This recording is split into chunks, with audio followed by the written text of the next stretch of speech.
Tonight we step into a world of simmering cauldrons, storm-tossed longships, and bonfires under open skies, where the scent of boiled oats mingles with mead, and the sound of women's songs rises above the clamour of feasts and faraway roads.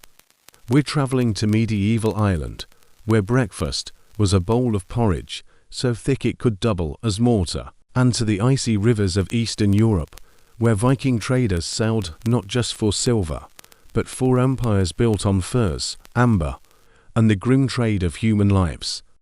And we'll walk beside the women history often forgot, those who danced around the maypole, brewed the ale, led the pilgrimages, and quietly held entire communities together with their hands, their voices, and their faith.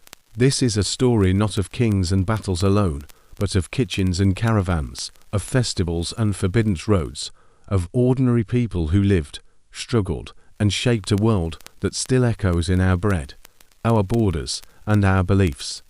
So before you get comfortable, take a moment to like the video and subscribe, but only if you genuinely enjoy what I do here, and let me know in the comments where you're tuning in from and what time it is. It's always fascinating to see who's joining us from around the world. Now, dim the lights, maybe turn on a fan for that soft background hum. Let the modern world fade for just a little while, because tonight we journey back. The food and culinary life of medieval Ireland. From porridge to royal feasts, let's begin where every medieval Irish day began, with a bowl of beige. You wake in a one-room hut of wattle and daub, the roof leaking like a forgotten sieve, the air thick with the scent of livestock, damp wool, and quiet despair. It's breakfast time, if you're lucky. If not, it's still breakfast time, just with a heavier dose of existential dread. And on the menu, oats, sometimes barley, always boiled. This wasn't breakfast as we know it. No maple syrup, no Instagram-worthy granola. This was gruel, a kind of edible paste with the texture of baby food and the excitement of tax season. Served not in ceramic bowls, but in wooden troughs, shared communally. So yes, you did get to know your cousin's dental hygiene, or lack thereof, salt, rare, sugar. Not yet invented, as far as Ireland was concerned, honey. Reserved for the elite, the landowners, the poets, the people who owned shoes that worked. So flavor-wise, the goal wasn't delicious. It was simply not painful. And let's talk texture. This wasn't creamy oatmeal. This was somewhere between mortar and medieval regret. If you dropped your bowl, it might crack the floor or bounce. That's how thick it was. But people survived on it, because they had to. Oats grew well in Ireland's endless rain. They didn't need fancy tools, and if you were really desperate, you could probably use leftover porridge to patch the roof. Which, honestly, feels spiritually accurate. And here's the truth, porridge wasn't just food, it was a weapon. A truly terrible batch might be hurled at invading Normans, or used to plug a draft. In the 9th century, versatility was survival. After this soul-crushing start, what came next? Bread, but not the fluffy, crusty kind from artisan bakeries. No, this was flatbread, dense, earthy, mildly chewy, and just rustic enough to make you question civilization. Made from flour and water, sometimes salt, if you were feeling optimistic. Baked on a griddle called a loy, or slapped onto a hot stone by the hearth. No ovens for peasants. Just smoke, ash, and the ever-present risk of toasting your toes instead of your loaf. And yes, leftover bread was dried, rehydrated, or fed to pigs. Sometimes it got so hard you could sharpen it and use it as a knife. Probably not historical, but again, spiritually true. Now, in noble homes, bread went up market. Wheat, finer flour, even sifted grain, a radical act of refinement, but no sourdough starters. That trend wouldn't arrive for another 1,000 years, along with the panic overfeeding them. Still, even kings didn't have brunch. They had status, served on a plate of slightly less beige bread. But if porridge was the foundation of the Irish diet, dairy was the cement. Because in a land of endless rain and endless grass, one magical thing happened when you fed it all to a cow: milk. And if you let that milk sit around long enough, butter, buttermilk, curds, cheese, and something ominously called sour milk, which, in fairness, is exactly what it sounds like. Let's talk about butter. This wasn't just food, it was wealth. A good churn of golden butter was currency, traded, buried in bogs to preserve it, dug up years later, and eaten with the confidence of someone who didn't believe in expiration dates. The Irish were so serious about butter, they priced legal fines in tubs of it. Steal a sheep, 2 tubs, insult a chieftain. 4 tubs, plus a sincere apology. Milk was often fermented, because raw milk turns into a science experiment faster than you can say dysentery. So you drank buttermilk, whey, or, if you were lucky, cream. Especially if you were a monk. And yes, monks love their cream. Nothing says piety like full-fat indulgence. And water, essential for life. And also for getting violently ill. So most people just didn't drink it. Instead, ale, weak, low alcohol, and drunk by the bucket. It was liquid bread. Children drank it. Everyone drank it. Because the alternative was trusting a stream that also served as a laundry spot and a cow's toilet. And mead. That was for the elite. Honey wine, sipped from goblets, while peasants drank tangy cheese water from gourds. So hydration in medieval Ireland wasn't about health. It was about survival and avoiding regret. Now, when it came to meat, pork was king. Cows were too valuable for milk. Chickens were unreliable. Fish came with church-mandated guilt. But pigs were the medieval fridge that refilled itself. You fed them scraps, acorns, turnip peels, and in return, they gave you bacon. But you didn't slaughter casually. You waited until winter. Then, go time. The pig became a pantry, smoked ham, salted belly, boiled offal. Everything but the squeal. Bacon fat was saved for cooking, waterproofing boots, or if you were very braver, styling your hair. And stealing a pig, that wasn't just theft. It was medieval terrorism. You weren't just taking meat. You were stealing months of meals, entire winter plans. That's how serious it was. Vegetables. They weren't trendy. They were mandatory. Cabbage, leeks, onions, turnips, boiled into submission until they resembled wet cloth and smelled like surrender. Foraging. That wasn't a hobby. It was a full-time gamble. Berries, wild garlic, nettles, all fair game, mushrooms, Russian roulette. One wrong cap, and you're either seeing Celtic gods, or dying, or both, and in monasteries, monks were the original meal preppers. They didn't eat meat, unless it was fish, which somehow wasn't meat, or if you were sick, which was very conveniently frequent. They had bread, cheese, ale, honey, and butter-rich stews on fasting days, because God might be watching.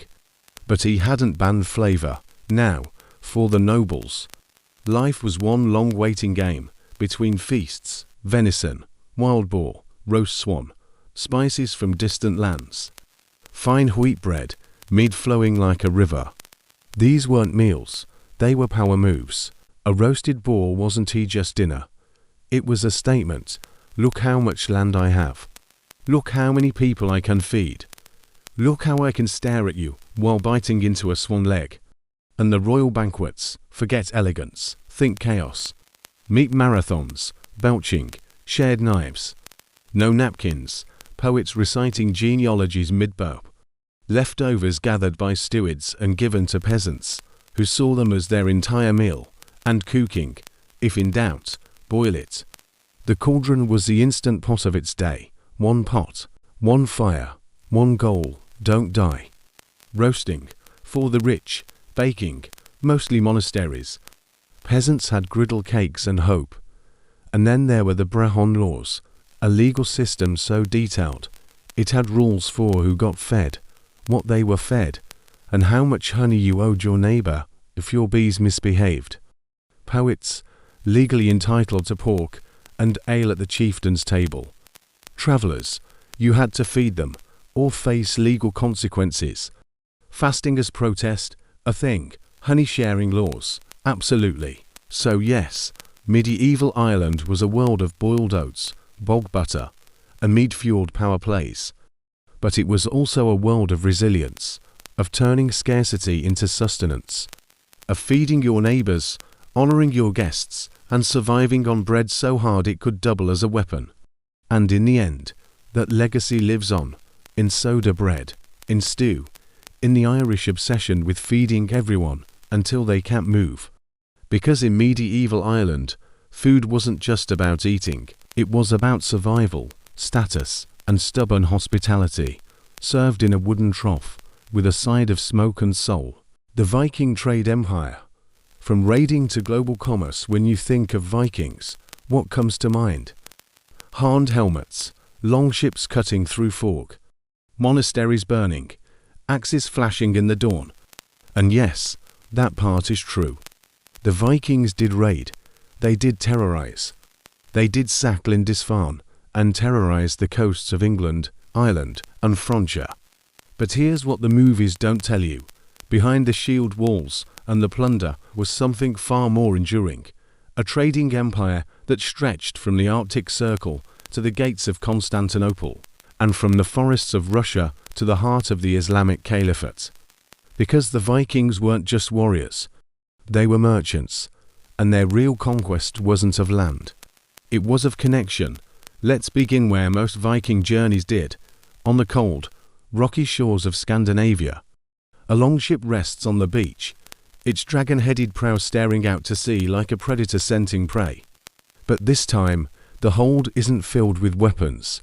It's packed with furs, fox, sable, beaver, thick, luxurious pelts from the deep northern forests, the winter armor of European nobility. These weren't just warm, they were status. And in the courts of kings, a single sable coat could buy a village. Then there's walrus ivory, carved from tusks hauled from Arctic waters. No elephants in the north, but walruses. They were the elephants of the ice. This ivory was prized across Europe. Used for chess pieces, crucifixes, ornate combs, and religious carvings. In an age where beauty was sacred, walrus ivory was holy luxury. And then, amber, golden, fossilized resin, washed up on Baltic shores. The Vikings called it the gold of the north, and they weren't wrong. Amber wasn't just jewelry. It was believed to hold magic, to ward off evil, cure illness, even grant favor from the gods. Kings and bishops would trade silver for a single polished bead. These were the goods that turned Viking ships into floating treasure chests. But here's the thing, the Vikings didn't just find these things. They became the middlemen of medieval Europe. They knew where the forests were thickest, where the walruses gathered, where the amber washed ashore. And they knew how to get it to people who would pay, in silver. To make this trade possible, the Vikings had to be more than sailors. They had to be diplomats. They struck treaties with foreign rulers, paid tolls to pass through rivers, married into Slavic families to secure alliances. When brute force opened a door, diplomacy kept it open, because this wasn't just about survival. This was about power. Every amber bead, every ivory carving, every fur cloak shipped across Europe was a silent message. We are not just raiders, we are traders, we are connected. We are everywhere, and the Baltic Sea, that was their launch pad. This inland sea ringed by forests, icy rivers, and fertile shores, became the first great marketplace of the Viking world. From Denmark to Finland, every coastal settlement was a potential port. And the goods flowing through weren't just luxuries. There was wax for candles, honey for mead, timber for building, salt for preserving meat, iron ore for forging weapons. The Vikings didn't just trade these. They controlled them, they taxed, they seized. They became the gatekeepers of the northern economy. And at the heart of it all, amber, collected along the shores of modern-day Poland and Lithuania, carried in sacks across stormy seas, displayed in Viking markets as beads, amulets, and ornaments. For warriors and nobles across Europe, amber wasn't just decoration.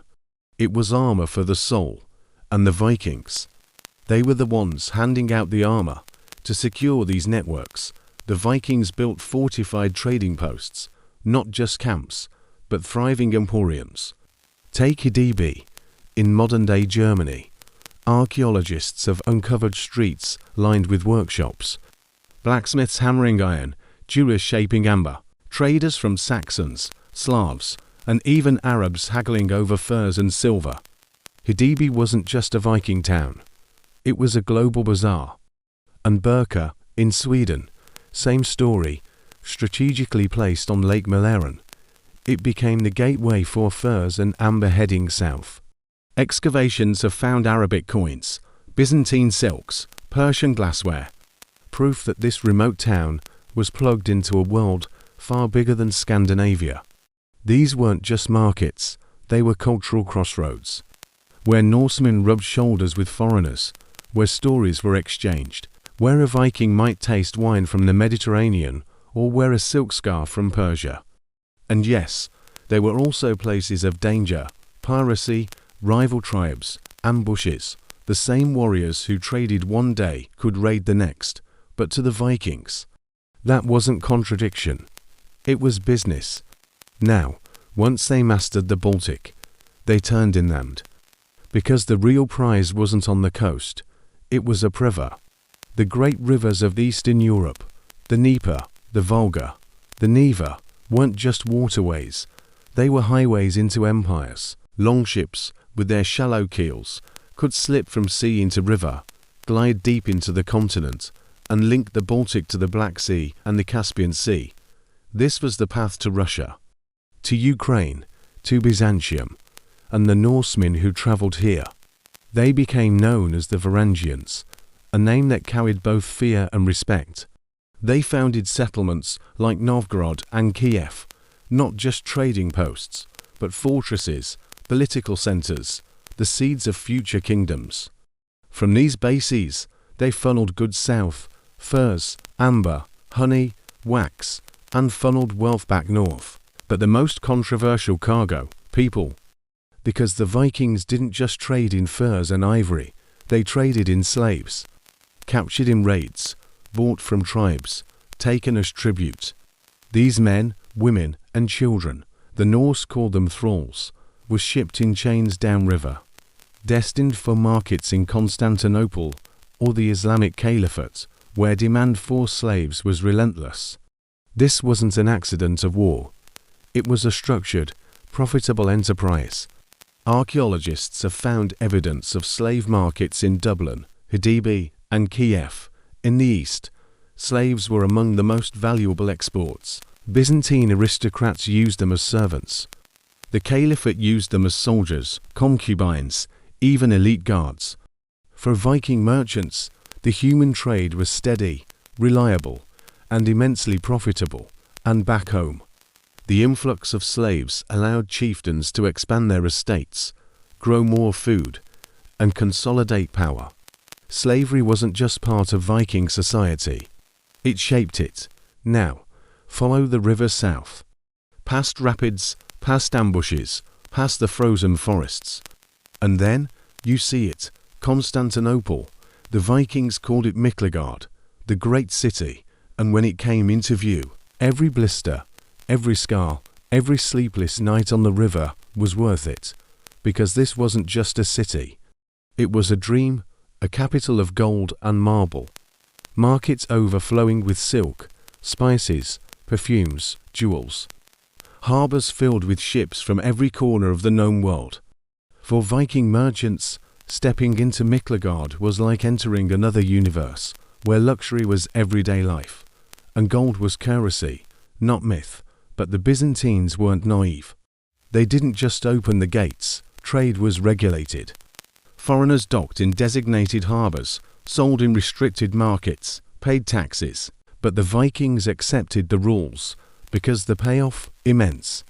In exchange for their northern goods, furs, wax, honey, and yes, slaves, they received silk robes from Persia, fine wine from the Mediterranean, coins of pure gold. For warriors who wore rough wool and drank weak ale, these luxuries were transformative.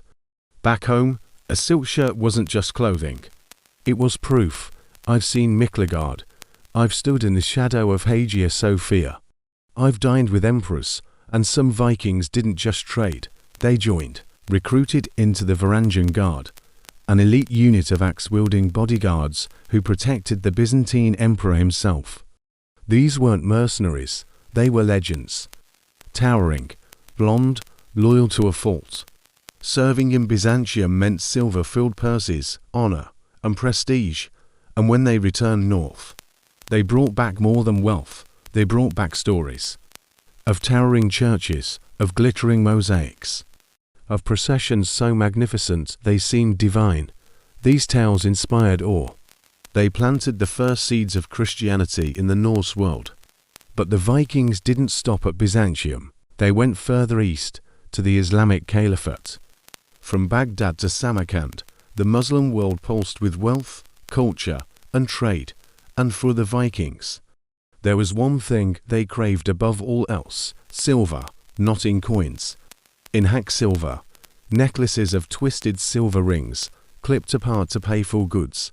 In Scandinavia, wealth wasn't measured in land. It was measured in how much silver you could carry. And in the 9th and 10th centuries, the Caliphate was the biggest producer of silver in the world.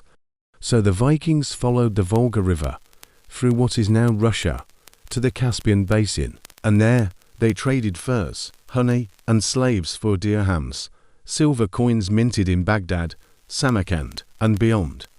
Archaeologists have uncovered hundreds of thousands of these coins buried in Scandinavian hoards. Some were melted down, others turned into jewelry. But the Arabic inscriptions on them, still visible centuries later. These journeys weren't easy. They were perilous. Tribes demanded tribute. Caravans of captives marched in chains. Alliances were fragile, but the silver kept flowing. And with it, transformation. Silk cushions from Persia, glassware from the Levant, spices from India. A Viking chieftain Eshol and had Persian silk on the walls and Levantin glass on the table. These weren't just luxuries, they were statements. We are not isolated.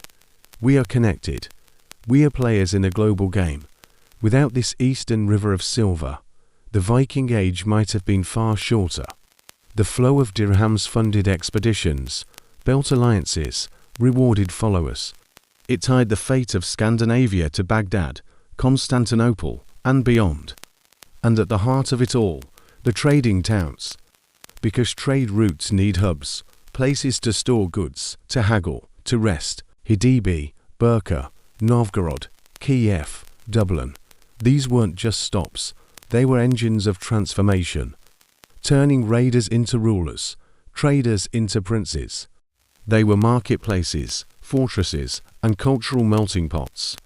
And in them, you could hear a dozen languages, smell 100 spices, see faces from every corner of the known world. These towns were the real legacy of the Vikings. Not the raids, not the axes, but the connections. Because in the end, the Vikings didn't just plunder the world. They became part of it. They absorbed its wealth, its wisdom, its ways, and when the Viking Age faded, the towns remained. Dublin, Novgorod, Kiev. They didn't disappear. They grew into cities that outlived the longships, and the silver, still buried in the soil. Tens of thousands of dirhams, Byzantine coins. Proof that Scandinavia was once plugged into a global economy that stretched from Baghdad to the North Sea. So the next time you think of Vikings, don't just picture the raider, picture the merchant, the navigator, the diplomat, the bridge builder. Because the true empire of the Vikings wasn't built with axes, it was built with trade. And it stretched, not just across seas, but across civilizations. Women in medieval festivals and pilgrimages, the silent architects of joy and devotion, would step into the firelight. It's May morning, The air is crisp with the scent of blossoms and damp earth. A tall wooden pole stands in the village green, wrapped in ribbons of red, green, and gold. And at its center, crowned with hawthorn and wild roses, stands a young woman, the May Queen. She doesn't rule, she doesn't command armies. But for one day, she's the heartbeat of the village, because she's spring itself. And around her, women sing, dance, and weave, not just ribbons, but meaning. This is where we've been missing the story. When we think of medieval life, we see kings, warriors, monks, and bards. But step into any festival, any pilgrimage, any feast day, and you'll find the same truth. Women were not just present, they were essential. They were the ones who brewed the ale days in advance, who stirred the stews, who kneaded the bread that would feed hundreds. They were the ones who spun the wool, dyed the cloth, and stitched the garments worn on holy days. They were the ones who led the circle dances, played the tambourine, and sang the ballads that carried the soul of the village. And when the music faded and the fires dimmed, they were the ones who walked 4 weeks, 4 months, down dangerous roads, toward distant shrines, carrying the weight of grief, hope, and faith on their backs. Because for medieval women, festivals and pilgrimages weren't just celebrations. They were escape, they were power, they were prayer in motion. Let's begin with the festivals, because if you think a medieval fair was just a bunch of men drinking mead and boasting about their pigs, you've missed the point. Yes, there was ale, yes, there were bards. Yes, someone probably tried to fight a swan. But behind it all, women were running the show. Long before the first drum beat, they were already working, grinding grain, churning butter, roasting meat, brewing ale in vast wooden vats. This wasn't just cooking. It was logistics. It was economics. It was feeding an entire community in one glorious, chaotic burst of abundance. And when the festival began, they stepped into the light. Girls and young women led the dances, leaping into circles, weaving ribbons around the maypole, their laughter rising like birdsong. Older women played harps, struck tambourines, or led call and response songs that stitched generations together. These weren't just performances, they were acts of preservation. In a world with no books in most homes, women were the keepers of memory. Their songs carried legends, their stories told morals, their lullabies passed down wisdom, and in rituals. They were the living symbols of the land's fertility. At harvest, a young woman might be crowned harvest queen, wearing a wreath of golden wheat, embodying the bounty of the fields, the promise of survival. The final sheaf of grain was sometimes woven into a figure, the corn mother, crafted by women, carried in procession, and honored at the feast. This wasn't just tradition, it was theology. Women weren't just feeding people. They were channeling the spirit of the earth itself, and in the church. They decorated altars with garlands, lit candles, organized processions. Noble women funded pageantry. Peasant women offered their labor, because even under Christianity, the old rhythms remained. And women, as they so often did, held both worlds together. But festivals weren't just about duty, they were about freedom. For a few days each year, the rigid rules of medieval life bent, class blurred, gender roles loosened. And for the first time in months, women could laugh loudly, dance freely, flirt openly. Music and dancing weren't just fun, they were rebellion in rhythm. Holding hands in a circle, locking eyes across the fire. These were tiny acts of autonomy in a world that gave women little control, and the market, that was economic power. Women sold cheese, honey, eggs, bread, herbs, cloth. Some brewed ale and ran makeshift taverns. Others sold embroidered scarves, dyed fabrics, or dry plants with healing properties. These weren't hobbies, they were independent income. In a society where most women's labor went unpaid and unseen, the festival market was a rare chance to earn their own coins. And with those coins, they could buy tools, pay rent, help their families survive. For some, It was the only financial agency they'd ever know. So yes, the festival was joy, but it was also resistance, a reminder that women weren't just wives, mothers, or servants. They were crafters, sellers, leaders, and artists. And when the festival ended, they didn't vanish. They carried the legacy forward, in recipes, songs, stories, and seeds saved for next year's planting. Now, let's leave the celebration behind and walk.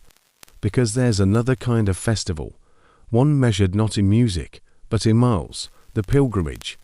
To imagine a medieval woman setting out on pilgrimage is to imagine her stepping out of her world and into the unknown. Most women never travelled farther than the next village, but a pilgrimage that could mean months on the road. To Canterbury, to Santiago de Compostela, to Rome, even to the Holy Land, and she did it not for adventure. She did it for faith, for healing, for penance. A mother might walk for a sick child, a widow might walk for her husband's soul. A woman in pain might walk, praying for a miracle at a saint's shrine. Every blister, every storm, every night spent in a crowded, dangerous hostel was a prayer in motion, and the risks. They were real: bandits, illness, harassment, starvation. Some women disguised themselves as men, others travelled in groups, forming sisterhoods of the road, bonds forged in hardship, strengthened by shared songs and silent prayers.